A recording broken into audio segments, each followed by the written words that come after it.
Canada Russ, you hear my homie? Fuck off โอ้ยโดนแซมหู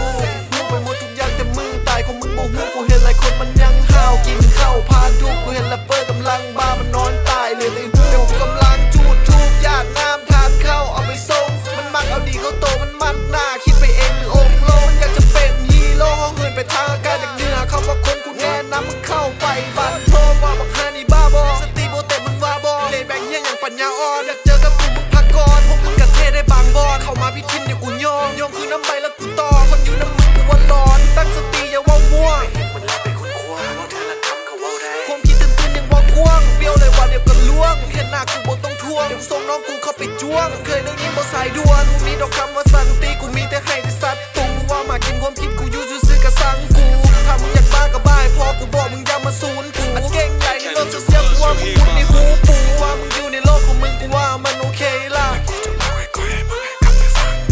ตบมือสำเสยโอ้ยบักฮานี่มันคิดว่าเท่ละสอนเขามันก็ดีแต่ฟังบ่มีสาระโอ้ยโดนแซนหู